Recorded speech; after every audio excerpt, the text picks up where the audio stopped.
चला तर स्वागत आहे तुमचं मुक्ताज किचनमध्ये. आज आपण बनवणार आहोत फ्राय मोमोज. आपण ह्या अगोदर पण एक रेसिपी शेअर केलेली आहे मोमोजची, पण ते आपण स्टीम मोमोज केलेले आहेत. आज आपण फ्राय मोमोज करणार आहोत. तर त्यासाठी पण आपण लागणारं साहित्य बघून घेऊ. पहिल्यासारखंच आपल्याला हे पीठ वगैरे मळून घ्यायचं आहे. तुम्ही तो पण व्हिडिओ बघून घ्या स्टीम मोमोजचा.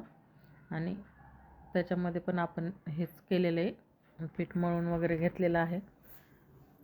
आणि नंतर आपल्याला एकदा पीठ मळून घेतलं, याच्यामध्ये हे सेंधा मीठ टाकायचं आणि नंतर पीठ मळून घ्यायचं.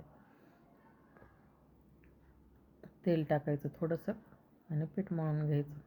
ही प्रोसेस आपण त्याच्यामध्ये सेम अशीच केलेली आहे, जे आपले स्टीम मोमोज आहेत त्याच्यामध्ये. आणि हे आपण फ्राय मोमोजची आज करत आहोत तयारी. त्यासाठी पण आपण हे पीठ मळून घेत आहोत. व्यवस्थित असं पीठ मळून घ्या. थोडं घट्टसरच घ्यायचं पीठ मळून, जास्त सैल नाही करायचं, कारण ज्यावेळेस आपण आकार देतो मोमोजला त्यावेळेस थोडंसं हे होतं, प्रॉब्लेम होतो, नीट आकार बसत नाही त्याचा. आणि ह्या भाज्या आपण हे करून घेतलेल्या आहेत, सगळ्या बारीक चिरून घेतलेल्या आहेत. त्याच्यातलं पाणी आपल्याला काढून घ्यायचं आहे. आणि हे पाणी आपण चटणीमध्ये वगैरे वापरू शकतो. आपण जी टोमॅटोची चटणी बनवणार आहोत, मग टोमॅटोच्या चटणीची पण तुमच्याशी रेसिपी शेअर केलेली आहे आणि मेयोनीजची पण केलेली आहे. नंतर आपण ह्या भाज्या सगळ्या थोडंसं तेल टाकून हे करून घेणार आहोत फ्राय. त्याच्यामध्ये थोडंसं सोया सॉस टाकायचं, थोडं मीठ टाकायचं आणि हे मसाले टाकायचे. आणि हे कॉर्नफ्लॉवरचं आपण पाणी टाकणार आहोत याच्यासाठी, कारण ज्या भाज्या आपण चिरलेल्या आहेत त्याला पाणी सुटू शकतं. कॉर्नफ्लॉवरचं जे आपण थोडं मिक्स करून 2 चमचे पाणी टाकलं मध्ये, ते होत नाही. नंतर आपण हे असे छोटे छोटे गोळे करून घेणार आहोत मोमोजच्या पात्या लाटण्यासाठी.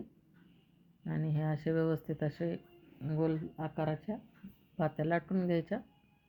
आणि तुम्हाला मी ह्या 2 प्रकार सांगत आहे आज, ह्याचे मोमोजचे आकार 2. याचे आपण 3-4 आकार पण करू शकतो, वेगळ्या वेगळ्या प्रकारचे आहेत. आणि तुमच्या आवडीनुसार पण करू शकता. खरं जर पाहिलं तर तुम्हाला जर जमत नसेल हे आकार तसं, तर मी हे व्यवस्थित सांगते स्टेप बाय स्टेप. तुम्हाला न जमणाऱ्यांना पण हे जमून जाईल. हे बघा, हे असे दोन्ही साईडनं असे एक एक एक एक लेअर अशी चिटकवत राहायची. व्यवस्थित असा आकार येतो याचा. आणि दिसायला असे दिसतात बघा मार्केटसारखे मोमोज.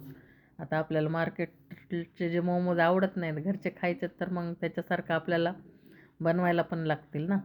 त्याच्यामुळे हे बघा असे व्यवस्थित असे तुम्हाला मी दोन्ही आकार असे दाखवलेले आहेत.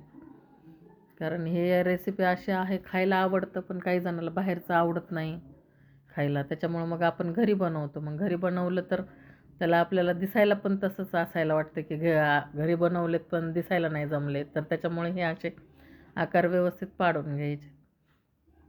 खूप छान रेसिपी आहे ही आणि घरी बनवायला अगदी सोपी आहे. जास्त वेळ नाही लागत याला बनवण्यासाठी. फक्त भाज्या वगैरे अगोदर आपण चिरून घ्यायच्या. भाज्या चिरायला थोडासा वेळ लागतो, बाकी प्रोसेसला पुढच्या नाही वेळ लागत. आणि हे बघा, आता मी तुमच्याशी हे दोन्ही स्टेप बाय स्टेप व्यवस्थित असे बारीक मुद्दाम दाखवत आहे की हे बघा हे कसं याला आपण चिटकवून घेतलेलं आहे. ही एक पद्धत आणि ही एक पद्धत. आता हे आपण चाळणीला पाणी लावून, म्हणजे तेल लावून घेतो आहे, सॉरी. आणि त्याच्यामध्ये आपण स्टीम करणार आहोत. पाणी ठेवलेलं आहे आपण याच्यामध्ये पातेल्यामध्ये गरम होण्यासाठी. आणि आपल्याला हे उकडून घ्यायचे आहेत. त्याच्यावर झाकून ठेवायचं. 15 मिनटामध्ये हे व्यवस्थित आपले होऊन जातात स्टीम. आणि नंतर एकदा स्टीम झाले तेल टाकून घ्या कढईमध्ये. आणि तेल तापलं की आपण ह्याला फ्राय करणार आहोत. हे बघा, असे एक एक व्यवस्थित असे सोडून घ्यायचे याला. खरं तर ज्यांना ऑइल वगैरे आवडत नाही त्यांच्यासाठी चांगलं आहे स्टीम मोमोज, आणि ज्यांना चालतं ऑइल त्यांच्यासाठी हे चांगले आहेत. आणि दोन्ही पण छान आहेत. हे आपण काही दररोज बनवत नाही, काही नाही, कधीतरी खाण्यासाठी ही रेसिपी अशी मस्त आहे.